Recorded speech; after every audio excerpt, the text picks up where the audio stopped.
Et si on en parlait, nous sommes déjà sur ce plateau avec nos invités qui nous ont déjà rejoints. Nous parlons de la rareté de liquidation en période de fin d'année. Est-ce que cela est dû à la morosité économique ou à un désintérêt? En tout cas, nous avons Madame Héloïse Ronkponou. Elle est commerçante. Bonjour madame. Bonjour monsieur. Vous allez bien? Et vous? Ça va très bien. Merci. La fête a été, j'espère. Oui. D'accord. Merci beaucoup. Oui. En face de vous, monsieur Robin Akrombessi, président d'association de consommateurs. Merci de toujours répondre présent à notre invitation. C'est un plaisir d'être là. Voilà. Et tout à l'heure, Alain, au téléphone, nous allons recevoir Guy Alapini. Il est économiste. Et va nous entretenir et donner son point de vue par rapport donc à cette remarque que nous avons effectuée en cette fin d'année. Ouais. Chers invités, une fois encore, bonjour. Bonjour. Alors, dites-moi, Madame Ronkponou, qu'est-ce qui peut expliquer le fait que les commerçants et les commerçantes, en cette fin d'année, n'ont pas organisé les séances de liquidation, de promotion à tout vent comme les années précédentes? Merci, monsieur. En un mot, je vais vous définir ce qu'on appelle liquidation. Liquidation, ça veut dire diminuer, après avoir fait l'inventaire de ton stock, après 3 mois, si tu vois que le produit ne sort pas, tu peux commencer par faire une liquidation. Et à ce moment-là, on vend le produit à quel prix? Au prix d'achat ou bien... Tu peux le vendre au prix d'achat, même au rabais. Ah bon? Tu peux en dessous du prix en dessous du prix d'achat parce que ça ne sort pas. Okay. Parce que tu as de l'argent stocké, mais tu as besoin de liquidité. C'est ça. Mais vous ne savez pas quand est-ce qu'un client en aura besoin. C'est notre boulot. Ok, d'accord. On sait ce qu'on fait. Mais cette promotion, cette liquidation est beaucoup plus accentuée vers la fin de l'année, à l'occasion justement de ces fêtes de fin d'année-là. Laissez-moi vous dire quelque chose. Avec le Covid-19, ça a ses avantages et ses inconvénients. Ah bon, avantages, allons-y d'abord. Avantages parce que les commerçants n'ont pas pu voyager. Okay, on va dans les pays asiatiques. On n'a pas voyagé, donc les stocks sont là. Et puis, depuis, disons, le Covid est arrivé vers décembre, donc les stocks sont là. On liquide jusqu'à ce jour. On n'a pas pu voyager. Donc, ça veut dire que vous n'avez pas pu renouveler le stock. Oui, mais en temps normal, ça ne devrait pas être un avantage. C'est que vous n'avez pas fait de bonnes affaires, vous auriez pu voyager. On n'a pas fait de bonnes affaires, mais on a pu liquider nos articles. Ok, d'accord. D'accord, très bien. Donc c'est ça qui peut expliquer le fait qu'il n'y a pas de liquidation. Qu'il n'y a pas de liquidation. C'est que tout au long de l'année, il y a déjà eu un processus de liquidation. Dès que les clients viennent, le stock est parti et puis ça y est. D'accord. Alors, Monsieur Akrombessi, est-ce que vous partagez le même point de vue? Est-ce que vous liez la rareté, sinon la quasi-absence de liquidation, de promotion de fin d'année à l'épuisement de stock tout au long de l'année qui est dû au fait donc que les commerçantes et commerçants n'aient pas pu voyager? Bon, merci d'abord d'instaurer ce débat parce que c'est un peu complexe dans la mesure où lorsqu'on prend le principe de la liquidation même, il est basé sur 3 facteurs qui peuvent faire décider un opérateur économique ou un fournisseur à passer à la liquidation. Okay. Lesquels? Le premier facteur, c'est que soit il est en faillite, et donc il est obligé de se débarrasser des produits, puisqu'il faut bien qu'il récupère quelque chose après la faillite. Soit il veut changer de gérance, c'est-à-dire il n'en peut plus, et quelqu'un d'autre rachète. Voilà, et donc on liquide le stock qui est là. Soit il se retrouve dans une situation où il veut carrément changer d'activité, de secteur d'activité. L'entreprise est toujours là, mais veut changer de secteur d'activité. Peut-être qu'avant, on vendait des produits cosmétiques et du jour au lendemain, on se rend compte que les vêtements sont meilleurs et on passe aux vêtements. Donc, tout ce qui est là, on s'en débarrasse d'une certaine façon en cassant le prix. Mais il y a aussi un autre phénomène et je crois que c'est plutôt ça qui s'observe en fin d'année, c'est les phénomènes des soldes. Oui. Les soldes parce que le stock a été gardé tout le temps au cours de l'année, ça n'a pas bien coulé. Et puis on se dit, bon, il faut casser le prix pour permettre à tout le monde de se l'approprier et puis de pouvoir avoir les ressources pour passer à l'année prochaine avec de nouveaux stocks. En principe, c'est des produits neufs. C'est ça. C'est des produits neufs, mais qui sont restés en stock, qu'il faut passer. En Occident, le phénomène, souvent, c'est on change de saison. Oui. Et comme c'est des tenues saisonnières là-bas, pour ce qui concerne les vêtements, eh ben, on se débarrasse de tout ça parce que la saison qui va suivre, vous n'aurez plus de clients qui vont s'y intéresser. Tout à fait. Maintenant, il y a aussi les promotions commerciales. Les promotions commerciales, le produit est fraîchement venu sur le marché et puis il faut le faire connaître. Donc, on adopte une politique de prix. Maintenant, toutes ces opérations commerciales demandent des autorisations. Mais est-ce que toutes les commerçantes ou commerçants qui se livrent à ces opérations reçoivent ces autorisations? Lorsque vous allez au marché d'Antopa, par exemple, et que vous voyez la bonne dame avec sa clochette glinglo, glinglo, liquidation, liquidation. D'abord, est-ce qu'ils savent ce qu'on appelle liquidation?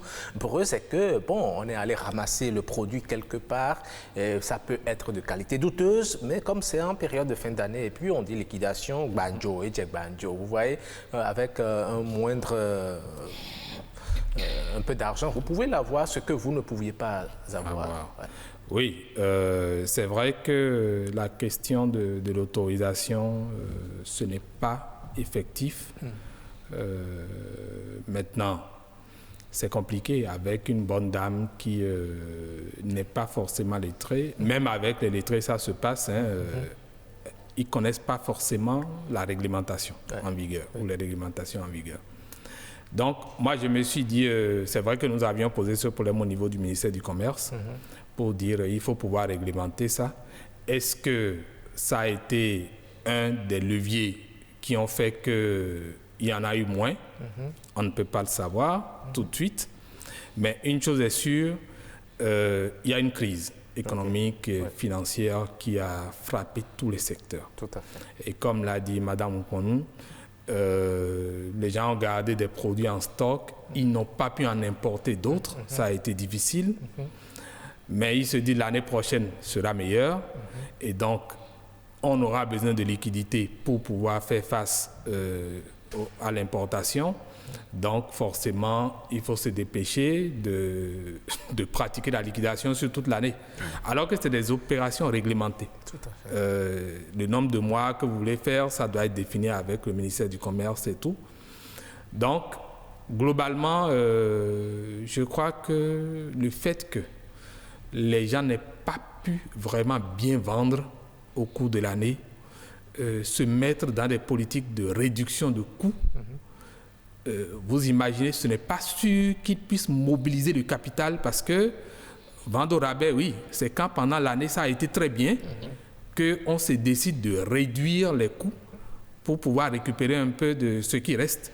Mais là, quand on n'a pas bien vendu, vous êtes d'accord avec moi que réduire encore le coût sur ce qui n'a pas été vendu, oui, mais c'est pas garanti. Il y a un phénomène que l'on note pendant ce moment-là, c'est que quand bien même vous, commerçantes et commerçants, vous décidez de vendre au rabais, l'affluence qui devrait caractériser cette opération n'est pas notée. Les populations ne sortent pas, ne viennent pas, les acheteurs ne sont pas aussi présents en masse.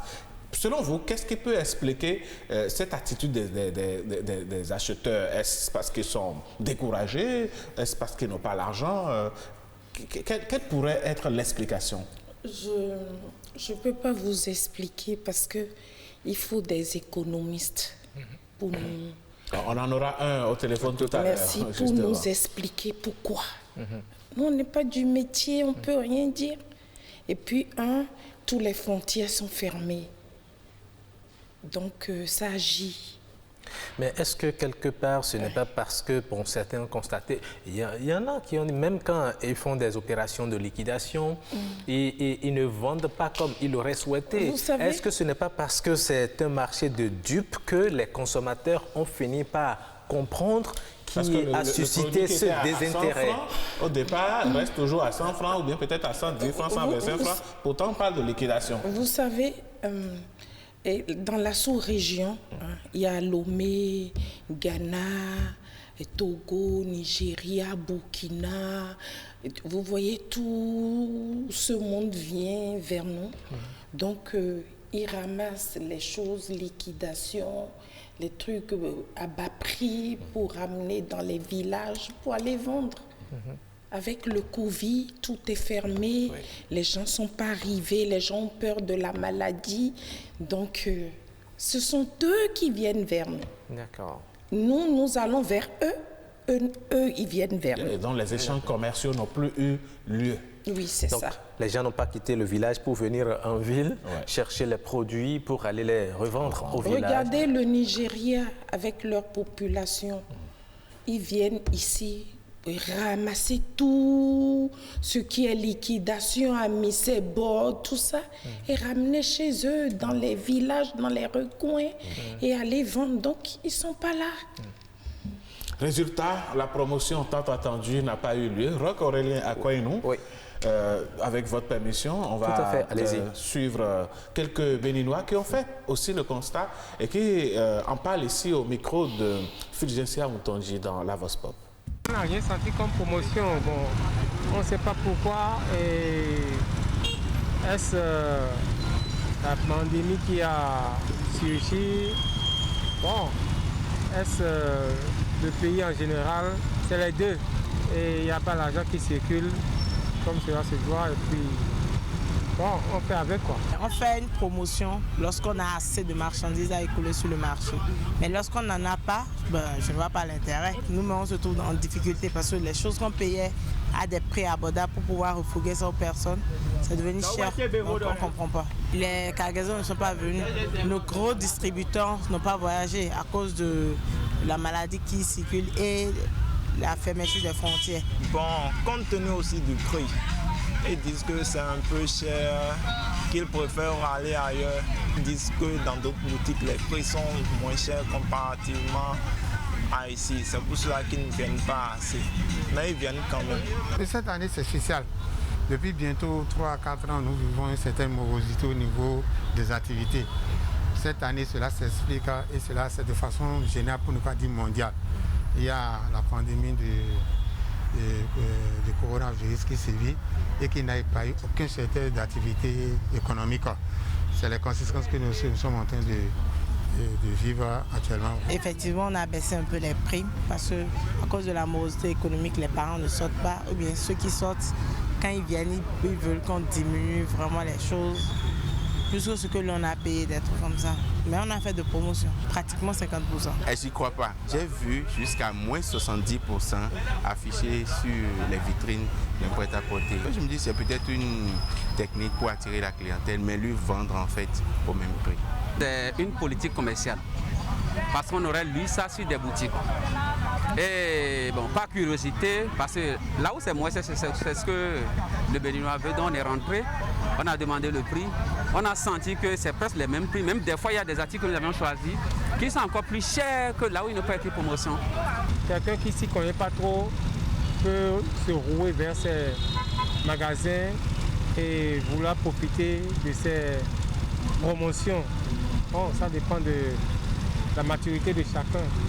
Nous souhaitons que les parents viennent avant les fêtes massivement acheter. Voilà.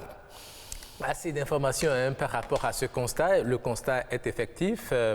Les commerçants l'ont dit et ont évoqué plusieurs raisons. Madame Monsieur, vous avez suivi tout à l'heure. Mais déjà, nous avons entendu, et Madame l'a dit, les gros distributeurs n'ont pas voyagé. Du coup, étant donné qu'ils n'ont pas beaucoup de choses, de stock à libérer, ils se contentent de ce qu'ils ont et ils continuent de vendre. Est-ce que, parce qu'ils n'ont pas voyagé, ils ne peuvent pas également augmenter le prix sous prétexte qu'ils sont en train de faire des liquidations?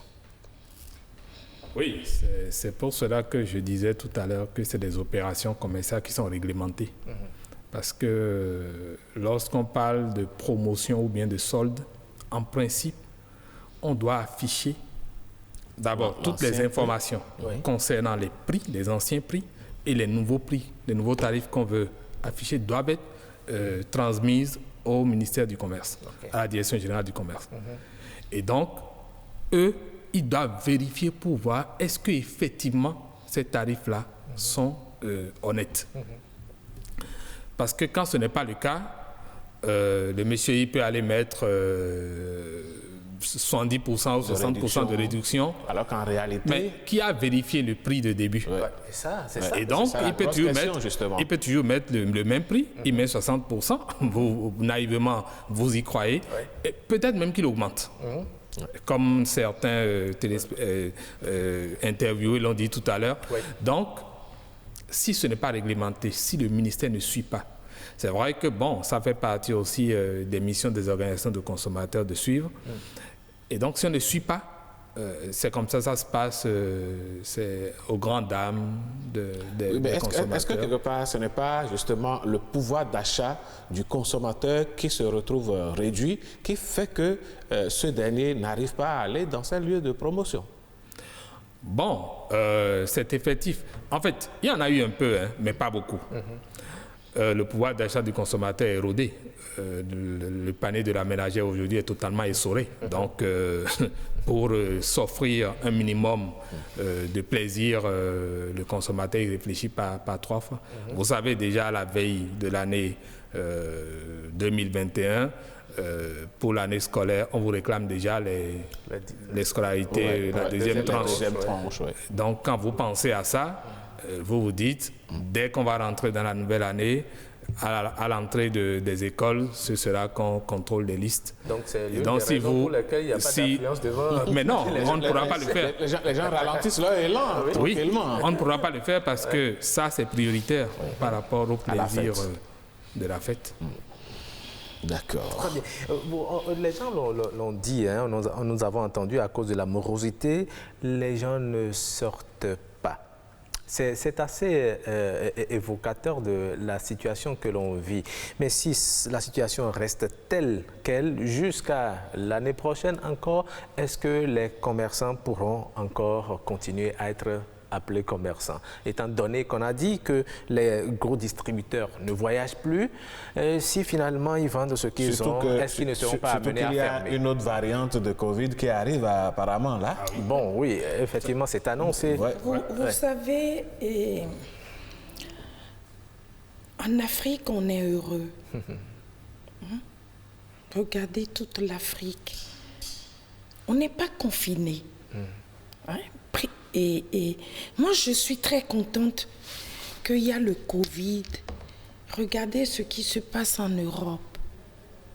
Mais bénissons Dieu qu'on est sur pied, on sort, on n'est pas confiné, on trouve un peu à manger, on sort. Bénissons Dieu qu'en 2021, tout ça là, ça passe et puis les trucs vont reprendre comme d'habitude. Vous avez bon espoir.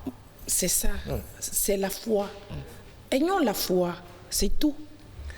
Ayons la foi, oui, effectivement, vous rejoignez notre humoriste tout à l'heure. Oui, ayons la foi, il ne faut pas s'apitoyer sur son sort pour dire 2021, il y a une autre vague de Covid qui va arriver. Prions Dieu, Dieu peut tout. Absolument. Oui, nous sommes d'accord avec vous que Dieu peut tout, mais la réalité en face n'empêche pas de voir concrètement ce qui se passe. Aujourd'hui, si nous prenons la Grande-Bretagne, déjà donc fermée à tous ses voisins, si nous prenons notre voisin, le Togo, à part depuis 2 jours, c'est un couvre-feu. Même l'Afrique du Sud. Même l'Afrique du Sud, c'est pareil.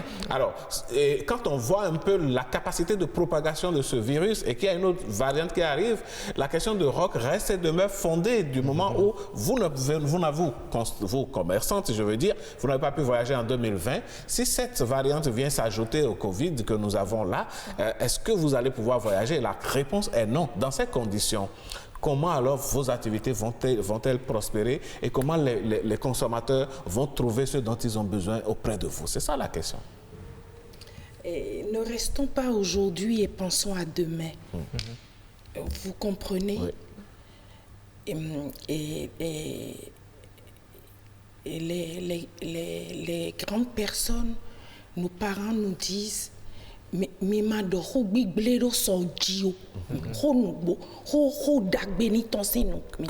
nous positivions. Merci. La positivité. Ne disons pas que oui, coronavirus, il y a une autre vague parce ce qu'on attend sur les réseaux sociaux, les blogs et tout ça, il y a une autre vague. Ça ne viendra pas ici. Mais c'est mieux lorsque vous savez que quelque chose comme ça peut arriver, vous vous préparez et puis vous n'êtes pas surpris, vous ne subissez pas les affres de ce qui vient là que vous ne maîtrisez pas encore. Prenons nos dispositions, même si on dit aujourd'hui on veut voyager, tous les consulats sont fermés. On ne peut pas avoir le visa et voyager. Mais madame, j'ai bien envie de vous demander quelque chose. Allez-y. En tant que commerçante, est-ce que vous avez besoin, à l'heure du numérique, à l'heure des nouvelles technologies, de voyager avant de vous approvisionner? Il y a Internet là, vous pouvez commander et même payer sans vous déplacer, vous faire livrer. On refuse pas. Il y a des choses que tu peux commander. Il y a des choses que tu ne peux pas commander. Le blanc va t'envoyer des choses que tu ne peux pas vendre. C'est ça. Et ça vient ici, tu ne peux plus retourner ça. Donc, il faut être là et voir, compter le nombre de ce qu'on te vend. Si c'est 1000 pièces, 10 000 pièces, tu comptes. Le blanc, excusez-moi, point d'interrogation. Il n'est pas toujours honnête. Non, bon, écoutez, madame, de ce qui est sûr, il n'y a pas d'affluence et moi j'aime bien votre pessimisme, positivement, gardons la foi, comme l'a dit madame. Mais monsieur Akrombessi, qu'est-ce que l'État peut faire? Quel rôle l'État ou le gouvernement plus spécifiquement peut jouer afin que et les commerçants et les consommateurs puissent respirer mieux malgré cette situation? Bon, c'est une question, c'est plus qu'un casse-tête chinois. Bon, parce que en fait, je ne suis pas membre du gouvernement, mais Mais vous êtes l'une de ces voix qu'on écoute, que les gouvernants écoutent. Vous représentez les consommateurs. Je suppose, je continue de dire depuis au président de la République qu'on a volé nos sous sur nos comptes mobile money. J'attends toujours monsieur le président. Non, la BCE a enfin décidé et a instruit l'opérateur pour prendre des dispositions afin que cela ne se répète plus jamais. Moi, j'ai été aussi victime de ça. Nous attendons vivement. Et nous qui n'avons pas fait attention. C'est passé à perte de profit. Non, je crois que en fait aujourd'hui, le consommateur a vraiment besoin de ressources financières parce que sans consommateur, il n'y a pas d'entreprise. Sans entreprise, il n'y a pas de consommateur.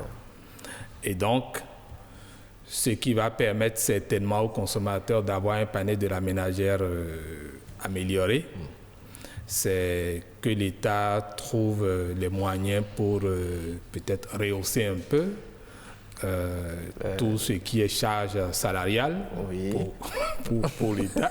C'est intéressant. Oui. En fait, qu'est-ce que les autres pays font? C'est ça. On injecte la masse monétaire, mais à travers des mécanismes bien définis qui permettent aux consommateurs d'avoir plus de ressources. Tout à fait. Je crois qu'en créant aussi, en diversifiant les projets d'investissement, Oui. Vous permettez, hein, nous allons prendre notre invité au bout du fil rapidement. Bonjour, monsieur Guy Médard Alapini. Bonjour. Je suis Roch Akwenyino. Hein. Bonjour Roch, comment tu vas? Je vais très bien, merci. Oui, bonjour, monsieur. Le plateau vous répond également. Vous êtes en direct dans cette émission. Nous parlons de la rareté des liquidations en période de fin d'année. Vous savez, les périodes de fin d'année ont souvent été des moments au cours desquels on entend liquidation, on entend solde, on entend promotion, mais un constat révèle que cette année, eh bien, ce n'est pas le cas. Est-ce que vous avez des éléments économiques qui peuvent expliquer cette situation? Merci, monsieur le journaliste. Merci le plateau. Lorsque nous parlons de liquidation, la première des choses que nous voyons, c'est qu'il y a un producteur ou un tenancier de magasin qui a des produits et qui, vu que ces produits en matière de qualité ou de forme ou d'autres choses que nous n'arrivons pas à apprécier, doivent changer dans les jours à venir ou les années à venir, essaie de procéder à la liquidation. Il essaie de vite faire couler ses produits pour pouvoir obtenir des nouveautés. Oui. Alors, lorsque il arrive que ce qu'il met sur le marché est de nature honnête, c'est-à-dire qu'il le fait de façon très honnête et que ce n'est pas des produits, je ne veux pas dire un mot, mais je suis obligé à varier. Cela participe du système de commerce, de commercialisation, du système de production des entreprises de production et des entreprises commerciales. C'est de leur fonctionnement. Mais, qu'est-ce que nous avons noté? Il est arrivé et à plusieurs reprises qu'on a dénoncé que les produits que les gens mettent en liquidation, c'est des produits avariés, pour la plupart du temps. Oui. Alors, d'année en année, les gens ont compris que lorsqu'on vous parle de liquidation et les associations de défense des consommateurs ont plusieurs fois communiqué là-dessus. Ces produits n'étant pas des produits destinés à la consommation pour le bien-être de l'homme, les liquidations ont commencé par ne plus marcher. Ok, d'accord. Et donc, lorsque vous avez vos produits en stock, que vous n'arrivez pas à écouler sur une période donnée, lorsque vous arrivez en période de fête, généralement, et que vous les mettez en solde, parce que c'est ce que nous appelons solde, hein, la liquidation, c'est ce que nous appelons solde. Oui.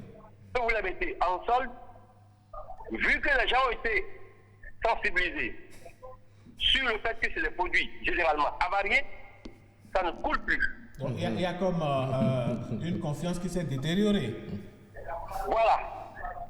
Donc, cette confiance s'est détériorée, les gens ne veulent plus, ils ne veulent même plus entendre parler.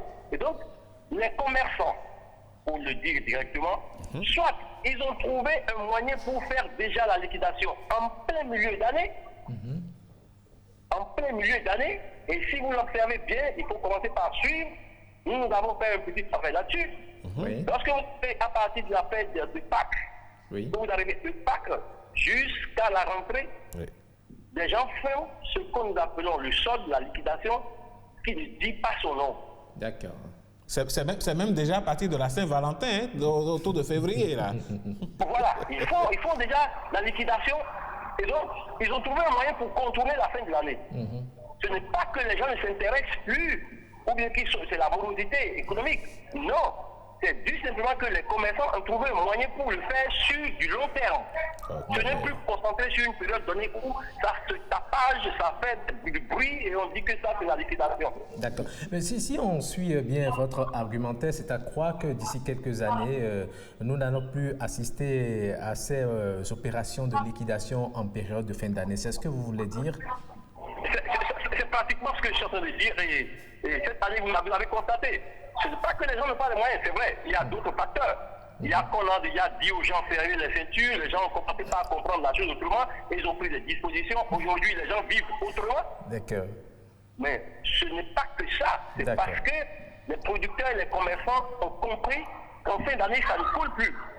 Voilà, parce que les associations de consommateurs ont sensibilisé les consommateurs que ce qu'ils achètent en liquidation, en promotion en fin d'année ne sont souvent pas des produits de bonne qualité. C'est ce que vous avez dit. C'est ce que j'ai dit, oui. D'accord.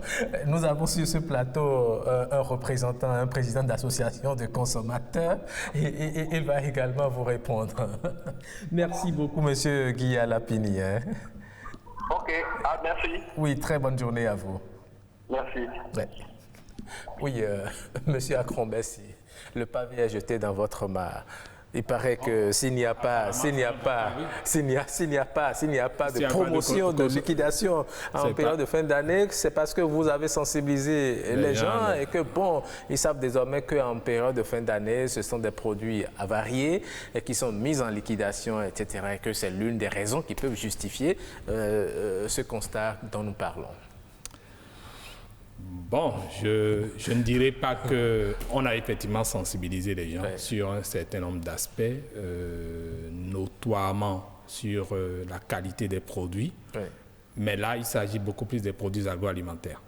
Parce qu'en fin d'année, c'est ce que nous faisons depuis plus de 11 ans. On rappelle toujours aux gens qu'il y a des produits impropres à la consommation humaine. Ça peut être avarié, ça peut être périmé, ça peut contenir plus de toxines que d'ordinaire. Et qu'il faut y faire attention.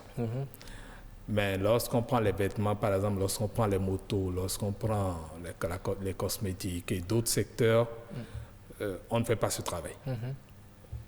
Donc, je peux dire qu'en ce qui concerne les produits agroalimentaires, je suis d'accord. Ça peut être l'un des facteurs. Mais aujourd'hui, je crois que ce qui pose vraiment problème, c'est au niveau des opérateurs économiques eux-mêmes. Parce que c'est eux qui décident de faire la promotion. Et bon, moi, je fais des nuances entre la liquidation, entre la promotion commerciale et le solde. On l'avait dit déjà en début d'émission. Voilà. En période de Pâques, toutes les fêtes, les soldes se font. Toutes les fêtes, les soldes se font. Les liquidations, ça peut arriver parce que les facteurs qui génèrent la liquidation les génèrent. Et le gros problème des commerçants aujourd'hui, c'est comme l'a dit madame, si ils vendent, ils n'ont pas pu vendre suffisamment au cours de l'année.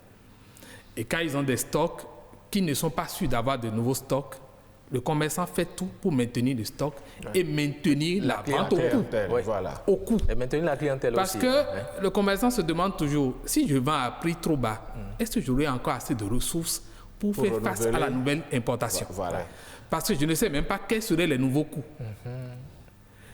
L'autre gros problème qui se pose, c'est que aujourd'hui, ceux qui fabriquent, les producteurs, leurs entreprises sont en train de subir de graves préjudices. Et donc, quand ils vont reprendre les productions, mais ils vont imposer les prix que les gens vont payer. Les gens vont payer parce qu'eux, ils vont évaluer tout ce qu'ils ont perdu. Ils peuvent échelonner, mais une chose est sûre, ils vont faire impacter ça et c'est le consommateur qui va payer.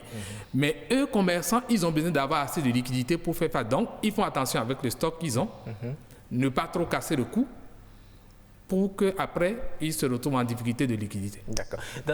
Dans ces conditions, quand nous suivons un peu M. Akrombessi dans ce qu'il dit, c'est à croire que le commerçant que vous êtes, je suppose vous avez de l'affluence devant votre boutique, vous pouvez décider de ne pas vendre tout ce que vous avez dans votre boutique et dire, bon, ok, j'ai assez vendu aujourd'hui, partez, revenez. Non, ce n'est pas exactement ça, mais je parle des réductions. Oui, mais dans ces conditions, lorsqu'elle n'a pas l'assurance qu'elle peut encore approvisionner sa boutique, mais que des gens viennent acheter à ce moment-là, d'abord, elle ne met pas en liquidation ces articles. Et aussi, n'ayant pas la chance de pouvoir voyager après, elle décide de vendre au coup par coup. Vous permettez, ça fait même jouer la loi de l'offre et de la demande. Plus elle va constater que la demande serait forte, plus elle va augmenter le prix. Et c'est ça. Non, c'est ça ce qui s'est passé qu'un client a témoigné tout à l'heure en disant qu'on a même constaté que les prix auxquels on leur vend en parlant de promotion, que les prix sont même plus élevés. Oui. Donc le commerçant est comme ça. Le commerçant est comme ça. C'est la loi de l'offre et de la demande. Ne dites pas ça. Non, lorsque vous sentez que bon, ce produit s'écoule correctement, rapidement. Vous savez, je vais vous dire quelque chose. Je travaille, aujourd'hui ça me fait 37 ans. Dans le commerce. Dans le commerce. D'accord. Depuis ma classe de terminale jusqu'à ce jour. Vous êtes dans le cosmétique? Non, les habits de bébé. D'accord. Vous savez, j'ai une politique de vendre mes produits. Je ne vais pas voyager pour aller acheter du fake. Oui. C'est-à-dire marchandises de mauvaise qualité. De mauvaise qualité. D'accord.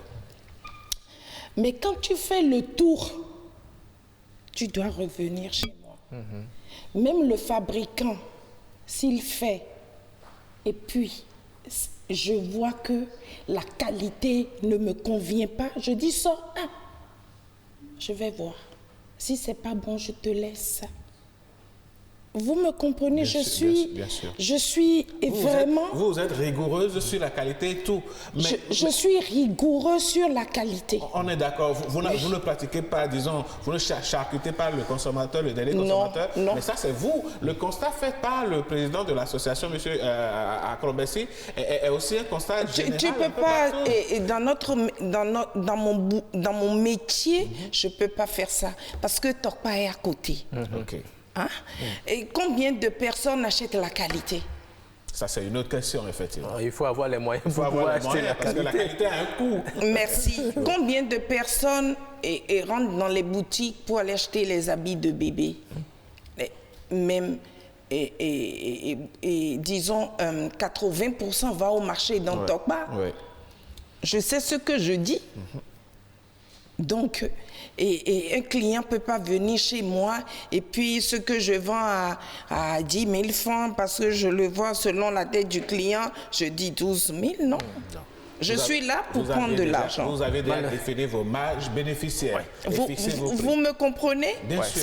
C'est pas comme ça se passe. Tu fais comme ça et prochainement la personne ne viendra plus chez toi. D'accord. Parce que quand le Béninois vient chez toi pour acheter, c'est qu'il a déjà fait le tour. Ok. Il s'est renseigné. Il fait le tour de toutes les boutiques avant de venir chez toi. Nous on se connaît. C'est mon boulot. Merci, madame. Nous allons passer à la lecture rapide de quelques messages. Voilà. Alain, est-ce que vous pouvez lire le message? Voilà, nous avons un tout premier message qui nous dit ceci. Salut les amis et connaissances sur le forum. Les liquidations de fin d'année sont des opportunités à double sens. Pour ceux qui liquident ça, leur permet de renouveler les stocks anciens pour faire peau neuve et ceux qui achètent de se ravitailler à bon prix en faisant attention aux articles avariés et à la contrefaçon pour ne pas tomber dans le piège des commerçants véreux et apatrides. Aujourd'hui, il n'y a pas grand-chose puisque les commandes et échanges commerciaux ont été presque inexistants. Frontières fermées, coronavirus oblige les usines en Europe, en Occident et autres ont tourné au ralenti. Pas de nouveautés sur le terrain. Seuls nos artisans, artistes et couturiers essayent de nous faire voir leur création. Voilà le message que nous avons eu ce matin. Tout à fait. Voilà un message qui en dit long. C'est une opportunité. Est-ce que, M. Akrobessi, il est possible aussi de faire liquidation par rapport...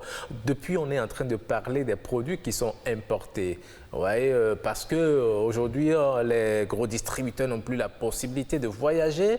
On constate qu'il n'y a pas liquidation. Mais est-ce que ce n'est pas une opportunité pour nos artisans locaux, les créateurs locaux aussi, de faire? Ou bien, mais souvent, on ne voit pas également de liquidation par rapport aux productions locales. Pourquoi cela? Oui, cela peut s'expliquer. En fait, on a parlé tout à l'heure de stock. Il faut avoir suffisamment de stock pour pouvoir faire la liquidation. En fait, entre guillemets. Bien sûr. Mais là, nos producteurs locaux n'en ont pas beaucoup. Ce n'est pas encore industrialisé, c'est de petites unités qui font, à la limite même, c'est peut-être à compter en dizaines. Hein. Et donc, ça reste souvent même là. Les gens viennent acheter au compte-gouttes. Sinon, beaucoup plus, les gens commandent et puis on les livre. Donc, mais ça ne les empêche pas, en fait, d'adopter des politiques de solde. Non. C'est-à-dire, ils peuvent se dire, c'est l'occasion pour nous d'avoir un nouveau marché ou même de promotion commerciale. Tout à fait. C'est un nouveau marché qui s'offre à nous, puisque le stock ne vient plus de l'extérieur pour venir nous concurrencer. C'est l'occasion pour nous pour faire un tarif intéressant et mieux accrocher la clientèle. Bon, tout ça, c'est un gros boulot que devait faire la Direction générale du commerce. C'est-à-dire, c'est eux qui doivent définir la politique commerciale de notre pays, orienter les commerçants pour leur dire, voilà les opportunités, voilà les atouts. Pendant qu'il n'y a plus beaucoup d'importations, le marché local devrait se positionner. Voilà. Et ça, bon, on attend. Mais en tant que... Non, il faut pas attendre parce qu'en tant que président d'association de consommateurs, votre rôle aussi, c'est de faire des propositions concrètes et pratiques pour pouvoir accroître la production et la consommation des produits locaux. Qu'est-ce que vous faites, M. Akombessi, dans ce sens? Non, on fait beaucoup.